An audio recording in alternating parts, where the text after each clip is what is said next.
Just labor is not going to get you somewhere.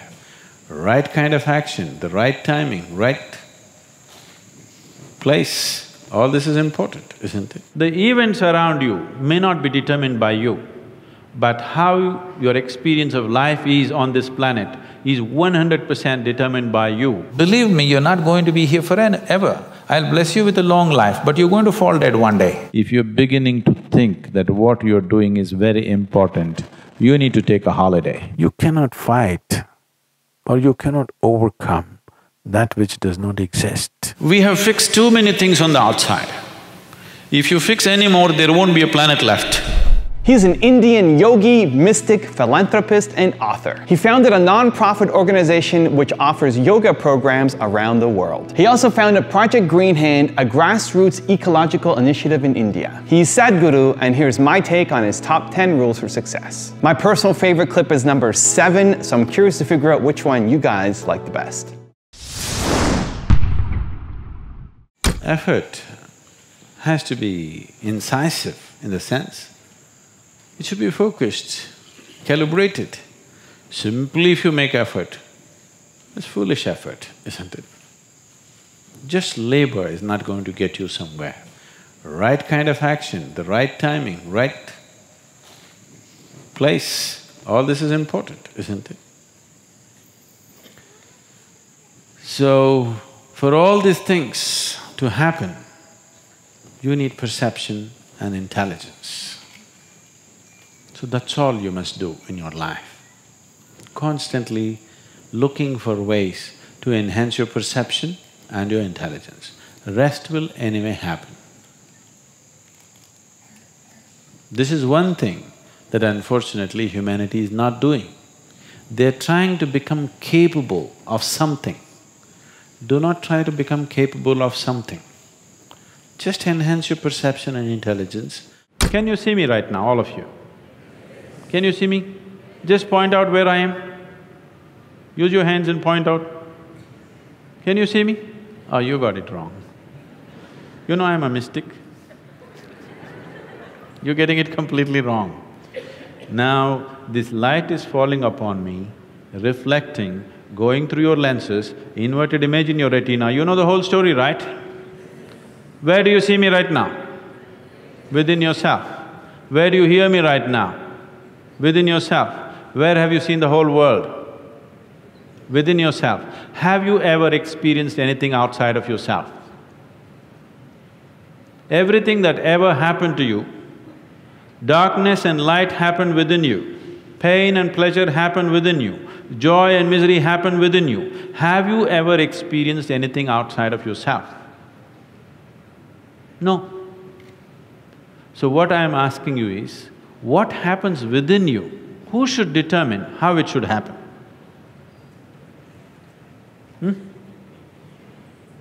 What happens within you, who should determine how this should happen? Somebody else? Definitely you should determine what should happen within this, isn't it? So if you determine what's happening within this, your whole experience of life will be determined by you, nobody else but you, isn't it? The events around you may not be determined by you, but how your experience of life is on this planet is 100% determined by you if you take charge of this. If you leave it loose, just about anybody will determine it. They will, not consciously, they also like you by accident. If you just observe, if everybody makes a little effort, everybody take a little time for this piece of life, okay? Not for your family, not for your career, not for something else, just for this piece of life. Give it little time because this is the most important piece of life in your life, isn't it? Yes or no? Yes. Even if you're in love with somebody, still this is the most important piece of life, isn't it? So pay some attention to this. How does it happen? Why have you taken it for granted? Believe me, you're not going to be here forever. I'll bless you with a long life, but you're going to fall dead one day. Yes or no? Yes. So, do not take this for granted. If you wake up in the morning, tomorrow if you wake up in the morning, No, this is not my wish, but I want you to know, of all the people who go to bed tonight, over 1 million people will not wake up tomorrow morning. And tomorrow, if you and me wake up tomorrow morning, is it not a fantastic thing? 1 million people did not wake up. You woke up. Is it not a great thing? Just look at the ceiling and smile. You are still awake. You're still there. And for many, many millions of people, somebody who's dear to them did not wake up. So just check those 5, 6 people around you. They all woke up. Wow, it's a fantastic day. You woke up and everybody who matters to you around you woke up. Is it not fantastic day? Yes. You don't think so? Yes. Yes. You don't seem to think so. Yes. Because the problem is just this, you are living with an idea that you're immortal. When I say you're immortal, you're not actually thinking you're immortal, but you're not conscious of your mortality. If you're not conscious of your mortality, somewhere you think you're immortal, isn't it? How many moments in a day are you conscious that you're mortal? If you were conscious, would you have time to crib? Would you have time to fight with somebody? Would you have time to do some rubbish with your life? If you knew, if you are conscious that you are mortal, you would do nothing other than what is absolutely needed for you and everybody around you. This one thing if you do, if you just remind yourself, you don't think this is a negative thing. Death is not a negative thing. It's the only thing which has added value to your life. If you're here forever, you would be unbearable. Yes, yes. Isn't it? Aren't we glad everybody dies one day? If you just become conscious of this one thing, that always you're conscious that I'm mortal, you don't have to think, I will die today, we don't intend, we want to live as far as possible. Just you know, one day I will die. If you're just conscious of this one thing, you will naturally become spiritual. Every day, every moment if you remind yourself, this is a brief life, I'm mortal, one day I will end. Just do this for 2 days and see, you will become something truly fantastic within yourself, just this is all. That is simply beautiful.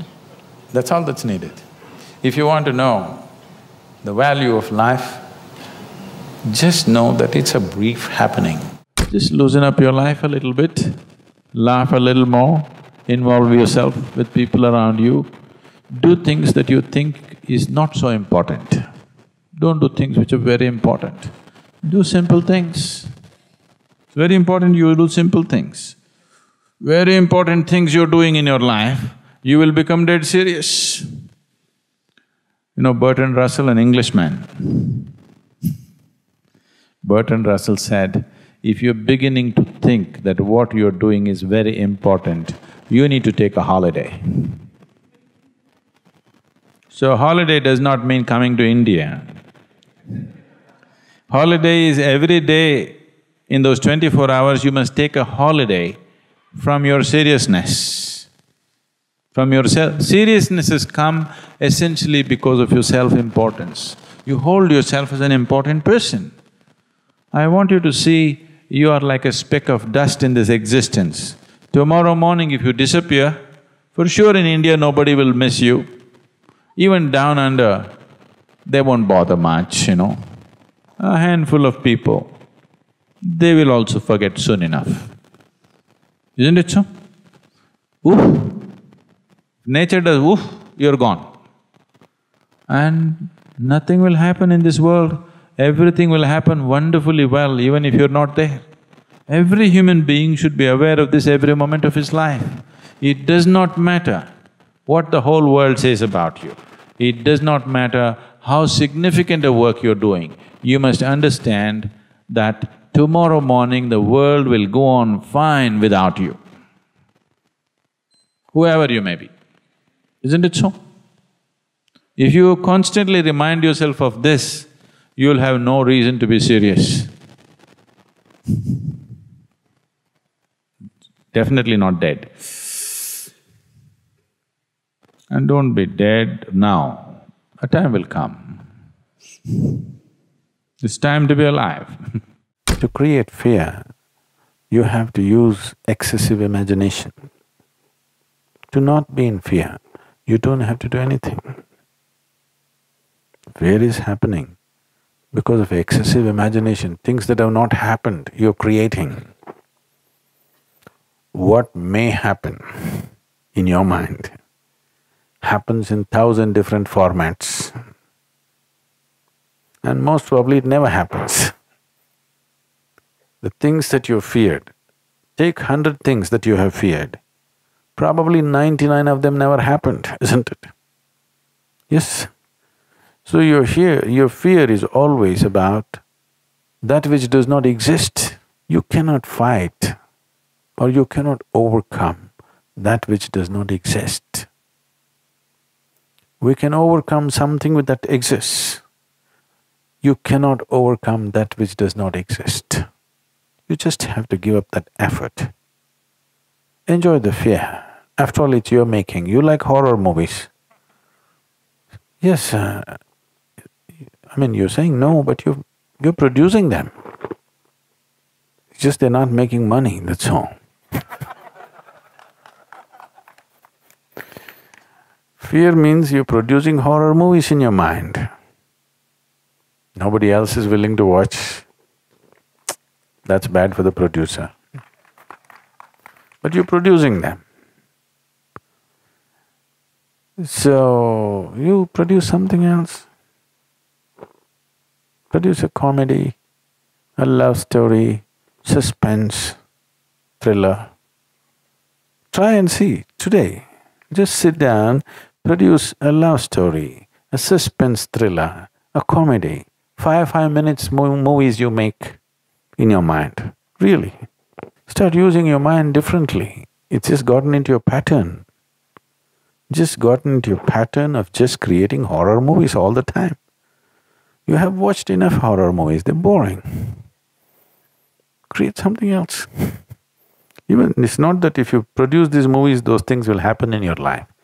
Still they may not happen, at least you enjoy the movie. In reality, it may not happen, so what?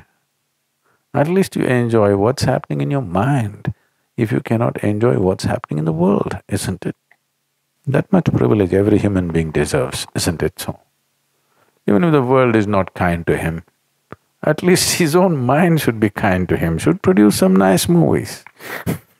We are completely committed to one dimension of our intelligence which we call as the intellect, which is just the thought process. Thought can only happen with the data that you have gathered through 5 senses, which is very limited, one thing. Another thing is, the nature of data that the senses gather are only useful for survival process.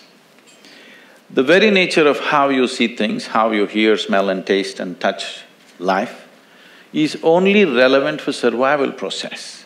If you wanting to know the life itself, then these instruments of perception are no good. Even what is light and darkness is a debate between you and another creature which sees darkness as light, isn't it? If you sit with an owl and start an argument as to which is light and which is darkness, it's an endless argument, but who do you think is right? Hello? If you're saying both, you're either in the diplomatic corps or you have a successful marriage. Some have both. You learn to say both, but which is the truth? What I see is the truth or what the owl sees is the truth? That's not the point, it is just that nature has opened up our sense perception as it is necessary for our survival. Accordingly, it has opened up sense perceptions for different creatures as it is necessary for their survival. But if survival is all you're seeking, this is good enough, the 5 senses. But once you have come as a human being, somehow survival is not good enough. If your stomach is empty, there's only one issue about food. But once the stomach becomes full, you have 100 issues going on. So the nature of the human being is such, no matter what you do, you want to be something more than what you are right now. And if that something more happens, something more, it's an endless pursuit. So somewhere a human being is seeking a limitless expansion, but trying to do it with physical means. The very nature of physicality is a defined boundary. If there is no defined boundary, there is no possibility of physical happening in the universe. But now, a human being is longing for the boundless, that too in installments and through physical means. Through the boundary, you're trying to become boundless. The desire is fantastic, the method is hopeless. Because the moment you identify yourself with something, your intellect's work is just to protect that identity. If you… whatever the identities of nation or family or gender or race, religion, whatever, the moment you identify yourself with something, your intellect will only function around that to protect that. So, it is a certain type of prejudice the moment you're identified. So, the only thing I did with my life is, I never identified myself with anything, and life just exploded within me in ways that thought seems so puny that I do not indulge in thought most of the time. Pleasantness is the choice, isn't it? So why is it so much unpleasantness is happening in human experience? Because we never took charge of the inner dimension. We believe by fixing the outside, everything is going to be okay. In the last 100, 150 years, with the advent of science and modern technology, we have fixed too many things on the outside. If you fix any more, there won't be a planet left. Yes, definitely this has brought much convenience and comfort to our lives. In every way, we are the most comfortable generation ever. You agree with me? I know you have series of complaints about how things are not okay, but we are the most comfortable generation ever before on this planet, isn't it so? But we cannot say we are the most joyful generation on the planet, we are the most loving generation on the planet, we are the most blissed out generation on the planet, definitely not. We are complaining like crazy about everything, like never before. This is because we fixed the outside. Comfort and convenience has happened, well-being has not happened. If your interiority was handled by you consciously, you would definitely keep this in a blissful state. So is bliss the goal of life? No. Bliss is a necessary condition for life to flower to its full potential, otherwise it will remain constrained. You're paying too much attention to everything around you, not enough attention to this one. But the quality of your life is essentially determined by how you carry this one. Yes or no? This moment, what kind of clothes you're wearing, what kind of car you parked outside, what kind of home you live in does not determine the quality of your life. This moment, how joyful are you feeling within yourself determines the quality of your life, isn't it so? Nothing has been done about it. You think it'll happen in consequence, and you're setting impossible goals for your happiness. If I have to be happy, my wife should be like this, my husband should be like that, my children should be like this, the world should become some other way. Well, these are impossible conditions you're setting for your happiness and peacefulness. Now that you have compromised yourself to peace, why I'm saying compromise yourself to peace is because a lot of people have given up aspirations for being ecstatic or blissful. If I'm just peaceful, it's enough. Even the so-called spiritual leaders are going about and saying peace is the highest goal in your life. Peace is not the highest goal in your life. If you want to enjoy your lunch today, you must be peaceful. Yes or no? If you're not even peaceful, there is nothing in your life that you can do in a worthwhile way. To be peaceful essentially means this, that you're not messing your mind. To be peaceful means that your system is at ease. You know how to conduct your mind, you know how to conduct your emotions, your body and your energies. You are peaceful. It is not a rocket technology, it is the most basic thing. You have a dog at home, you give him his food, he sits peacefully. Maybe not ecstatic, but peacefully. Many times they're ecstatic also. Yes? If your dog is able to sit peacefully, oh, he doesn't have to run my industry. That's not the point, he's got his own stuff going.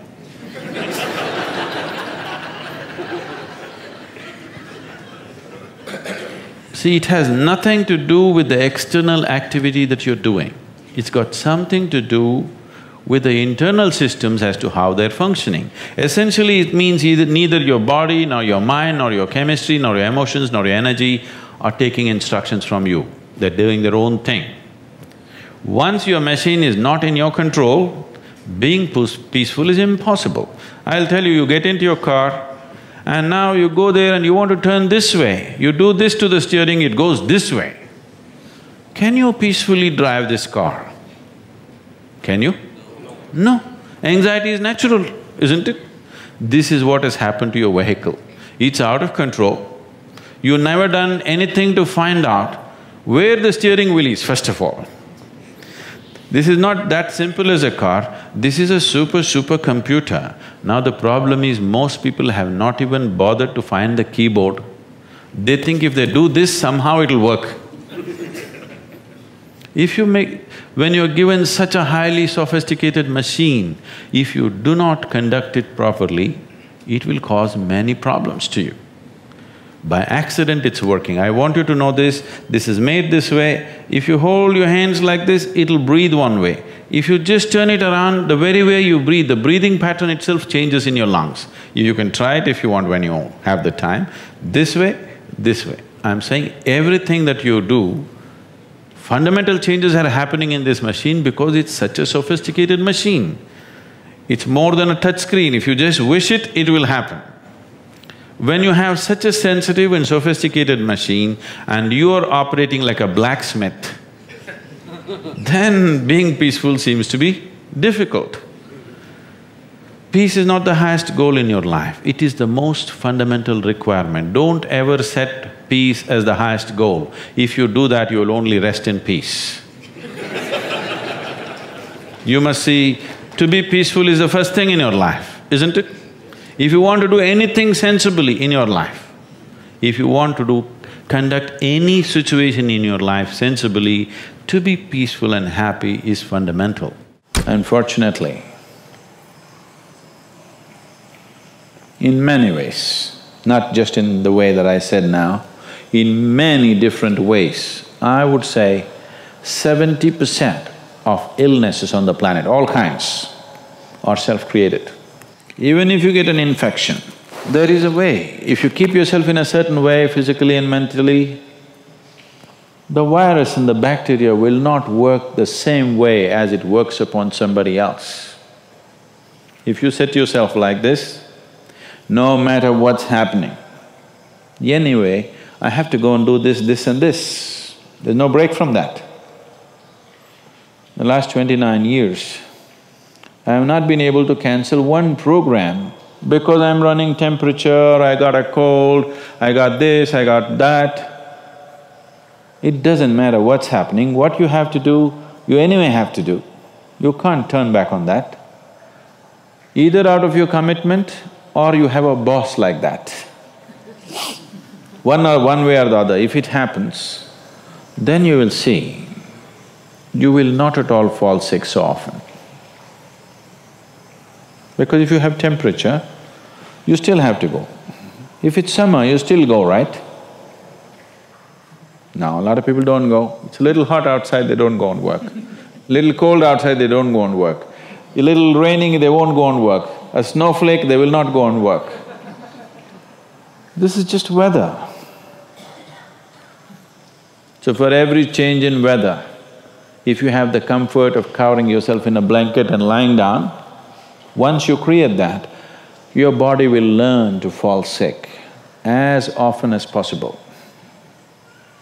If you just keep it this way, it doesn't matter what it is, anyway I have to go and do what I have to do, you will see your body will just bounce back as quickly as possible, even if it gets the worst kind of infections.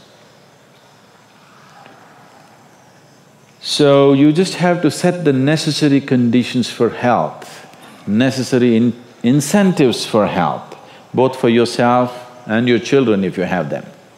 Do not set incentives for sickness. I was speaking in Nashville a few years ago. I was just telling them a joke. In the joke, I referred to God as Him. Immediately a few ladies stood up, said, "Do you believe God is a man?" Whoa, whoa, whoa. I know where it's going. I was only telling you a joke. It doesn't matter, you said Him. Do you believe God is a man? I said, I was only telling you a joke. It doesn't matter. So now there is an argument going around in certain parts of America. Is God a man or a woman? In India, we have no such problems. We have a man god, we have a woman god, we have a cow god, we have an elephant god, we have a monkey, we have a snake, we have flying ones, crawling ones, creeping ones, every kind. Because it's a very wise culture, we foresaw all the future problems that may arise. Who knows? Thank you guys so much for watching. I made this video because Murthy VRN asked me to. So if there's a famous entrepreneur you want me to profile next, leave it in the comments below and I'll see what I can do. This is a little bit of a different top 10, so I'm still very curious to see which of the rules had the biggest impact on you and why. This one goes a little bit deeper, more spiritual, so let me know what you think in the comments below. Thank you again so much for watching. Continue to believe, and I'll see you soon.